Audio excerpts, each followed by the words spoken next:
So other things that went unnoticed in the Man City versus Arsenal game. For the first goal, Calafiori's wonder strike. What a goal. What a way to get your first goal for the club and at such a big time in such a big game. What a beautiful strike by Calafiori. He scored a beautiful goal, right? But just to mention something that maybe went unnoticed. The fact that this was a free kick that was taken by Thomas Partey and the goal was set up by Gabriel. This is something that went unnoticed. So the referee called Kyle Walker and Bukayo Saka over, the captains of the teams, and asked them to, keep their players in check. The game is a little bit too feisty and things like that. That brought Kyle Walker out of position. Thomas Partey then played a quick free kick to Martinelli, who ran down the left and set up Calafiori while Kyle Walker was out of position, right? So in that case, City fans can have a case and say, no, that was unfair to them because that referee called Kyle Walker over, got him out of position, and it gave the space for Martinelli to run in behind.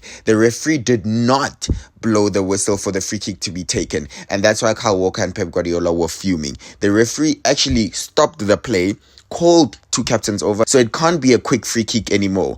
Why? Because he called the captains over. So it can't be a quick free kick if he called the captains over to have a talk. He's literally just stopped the game. He's ended it.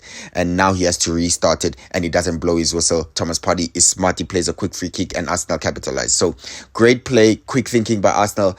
But, that's something that went unnoticed. And also, from Manchester City's POV, Ederson could have been seen as impeded because we know keepers get a lot of protection these days. And the Arsenal of players were surrounding him. And I think it was Martinelli who basically did a little bit of an obstruction to stop him from getting to the ball before Gabriel scored a header. Gabriel is a fantastic player, by the way. He's having a great season and he scores goals. Last season, I think he scored a lot. And this time he scored back-to-back Premier League games. Very, very important goals. However, I'm pretty happy that this goal was allowed to stand because keepers cannot be getting this much protection. I don't necessarily think Ederson was impeded against, and I just think that the goal was rightfully allowed and it was definitely fair to stand. And in this case, there was no way VAR was going to overturn it because even though I don't think it's necessarily a huge foul or a foul at all, it's not enough to make it a clear and obvious error that VAR has to intervene. So that's something that did go a little bit unnoticed. This game had it all. Haaland scored his 100th goal, matching Ronaldo's record, 105 games for a club. That's the quickest now. Both of them hold that record.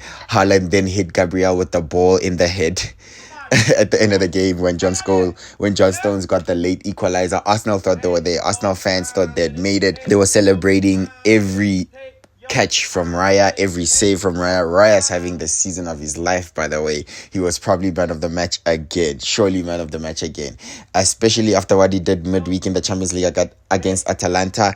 Raya's having the season of his life, the time of his life as well, because he was also voted Premier League goalkeeper of the season for last season, right? So, yeah, what a game. This was a brilliant game. Pep Guardiola and Arteta is now a rivalry. You heard Bernardo Silva at the end of the game say that the reason that he said the difference between the Liverpool and the Arsenal rivalry is that Liverpool always tried to win.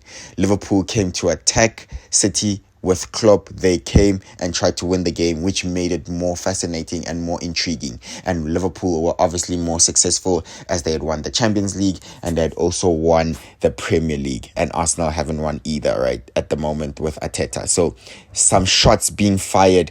So definitely some shots being fired by Bernardo Silva. We know he's that type of player. He loves rivalry. And yeah, players are saying that, for example, Haaland should have been booked for hitting the ball against Gabriel when they were defending Timber. But Timber literally had his hands up and they were saying that he got that dog in him. He had that dog in him last week. So now, come on, let's be fair. It's heartbreaking though for Arsenal. They were so close yet so far. What a season this is turning into. What a game that we saw. Rodri, that's another thing that probably you haven't noticed. Rodri went off for City injured and then City started losing the game. Arsenal score 1-2 quickly, but Rodri was not on the field. Shows you how important that guy is. But with that being said, that's my video. I hope you enjoyed the game. Please subscribe and I'll see you on the next one. Bye-bye.